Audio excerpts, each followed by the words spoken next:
3, 2, 1, go.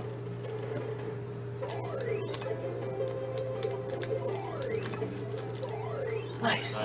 Alright, so the star jump is the most important thing in this entire game, and the whole trick behind it is that depending on the frame you throw it and depending on the frame that you land on it, it will go like every which way. So Cyghfer needs to be incredibly precise with his star jumps.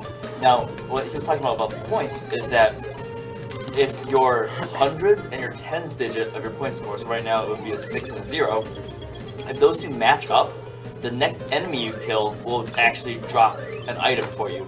If the number is 1, 3, 7, or 9, it will drop a fireball. If it's 2, 4, 6, 8, it will drop a bomb. And if it's 0 or 5, it'll drop a health potion.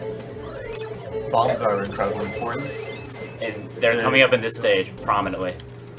They allow you to jump on some things that you would have otherwise not be able to jump on, and they can destroy bosses. Also, we should probably try to explain a little bit about what this game is, since a lot of the audience may not be Right. It's a game released in 1992 and only in Scandinavia and Japan by Sunsoft. And it's really rare. There weren't many copies released. And already I'm coming up to one of the most important tricks that I really need to concentrate on.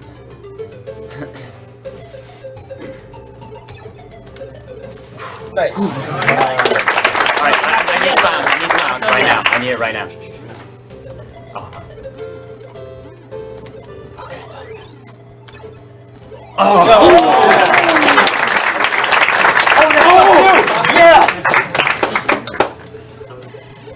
For people who haven't played the game and are looking at this being like, this isn't that hard, it's hard.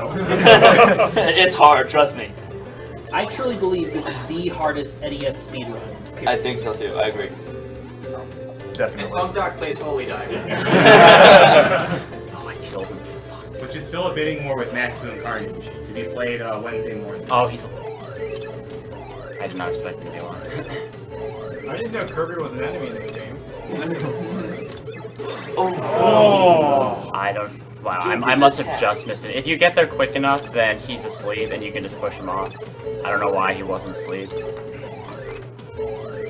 The developers really did not expect people to be able to get both the hidden item in the stage, which is important for unlocking the final secret area, and also to be able to get there quickly enough to get him while he's sleeping. If he's sleeping, you can just like push him right off the right side. And Right.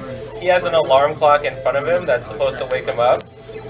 That alarm clock is not just there for show, it is also an enemy. So when the alarm clock rings and then walks off the screen, it can hit you and then kill you. So this game has a lot of these cool little details, and you know, it's greatly underappreciated. Firstly, because no one's played it since there's so few copies, and also because it came at the end of the lifetime of the NES. For people who play this game, this room here is a giant troll. I can't get through this one alive. Yeah, so another thing is, unlike a lot of games where ramps are more like steps, in this game the ramps are extremely slippery. So timing jumps and doing anything on the ramps is extremely difficult. This boss is extremely hard to do properly. Yeah, so without bombs you can't hit the boss while he's in the water, so he's gonna have to wait for this guy to sort of just chill and come back. One more.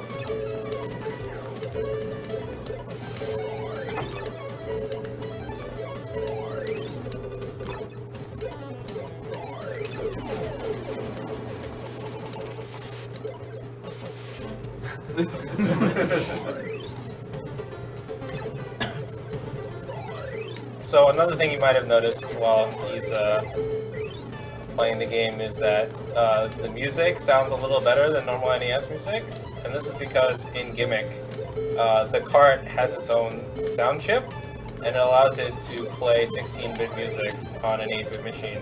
So the Gimmick soundtrack is one of the best soundtracks on the NES library. It's very similar to the Japanese version of Castlevania 3 in that sense, if any of you are familiar with the soundtrack differences in that game. Same thing here. Take a try. Oh. Also why Famicom cartridges and NES cartridges will not fit in each other's slots. There are literally 2 pins in the Famicom that are direct audio wire to speaker, just so the cartridge can do whatever it wants balance audio-wise and pump it out to the sound on TV. Wishing the enemies would have that. Coming up as a hard boss.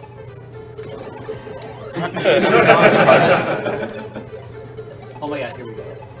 I hope I get this. I hope you get it too.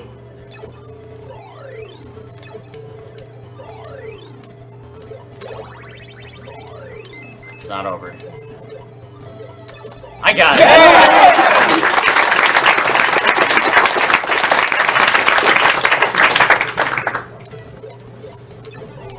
So he really didn't want to fall in the pit there because if he did, if he falls in the pit before he gets the item, then he's kind of screwed. If he does it after he gets the item, then he's not screwed, but it will take some extra time to climb it back up. Right, so normally you're supposed to jump on all those platforms, and as you saw, he throws the star, it jumps on the star instead of one of the platforms, and since the platforms scroll off the screen, he can, if he keeps one of the platforms still on the screen, if he goes back onto that platform, the other platforms regenerate and he can do the trick.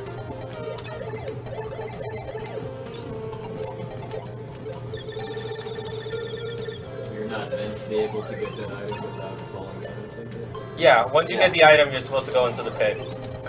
Cypher actually found that strat himself, so congrats to him. When it's convenient, can we explain the plot of Gimmick? I think it's really charming. Sure. So, in the opening sequence, you see a little girl opening up a birthday present, I believe, and she gets the green-colored Gimmick, as you see on the screen right now, and she puts it on the top of her wardrobe, while the rest of her toys are stuck in a box. And so the rest of her toys don't like this, and kidnap her into the realm that Gimmick is now in. This step here is intentional, by the way. I'll put him back at the start of that area so he can just backtrack without actually having to go back through it. It's a little faster than the optimal way of getting back there for console, which is extremely hard. He gained points for getting items. Yeah, he gains points for getting items, and you have to wait for those points to count up. So the plot of this game now is that Gimmick is in this toy world attempting to free the girl. This boss is not supposed to be This done. boss is so ridiculous.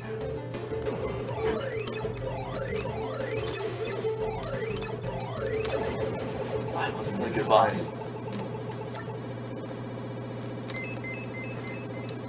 And in the opening cutscene, all of those enemies that you're going to see in the game are seen in the toy chest.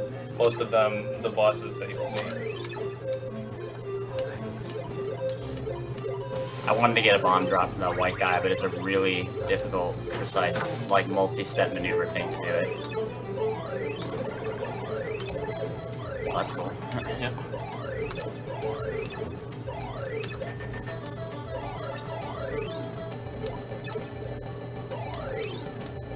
And so this is also the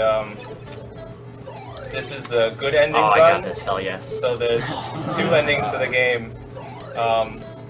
One ending is the bad ending where you don't get all the items, and then if you get all the items, then you get the best ending. So Yeah, he's been going out of his way to collect all these hidden items so he can get the next stage after this. right, the hidden items, you'll know if you're in the hidden item screen, as you can hear now. This is the secret item music. That was one of them. I really hope I get this.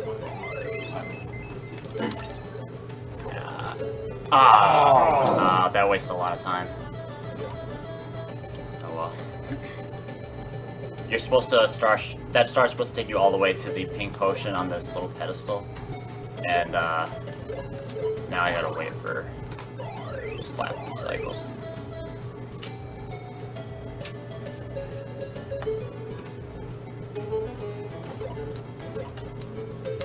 This is a strat to make the guy dive at you immediately, having this star bouncing back and forth on the previous screen, which I found myself as well.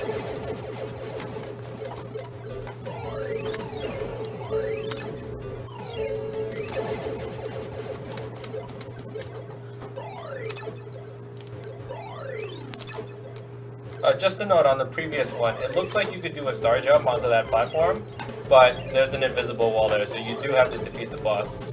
Yeah, you can't just jump onto the platform and then up the tube. Is this the final boss? No, it's No. not. It would be the final boss without doing that ending. That was a pretty good fight for having no bombs at all. So that was the final normal stage. Now we're going to the special stage for the best ending. Yeah, we get a little cutscene here. It's like the only cutscene in the run. Yeah.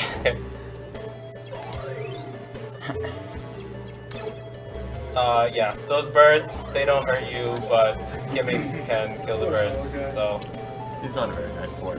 no. You get this tube to start running at you like this, he wants to hurt you. You get him to start doing that by killing a birdie next to him. And if you notice, the whole time he was on the guy, he was racking up points as well. That doesn't matter at this stage, but it is a cool thing. Yes, very nice. Alright. People who are familiar with this game, they think that, you know, the final level is kind of like this scenic cool thing. That is kind of straightforward, but it has its share of, like, difficult tricks. That was one of them. And coming up is another one. Oh, I got the full version, hell yeah. That's really difficult to get all the way to the end there. The final boss is kind of random and kind of hard. Also, it doesn't really fit into the rest of the game. Skywalker? Alright. Don't call time yet.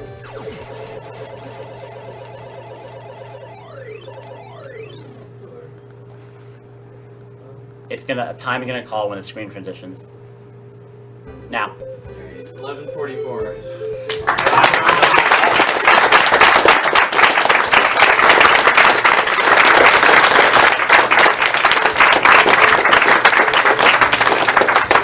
And so there is the girl that you just saved, and a heartwarming ending. Oh.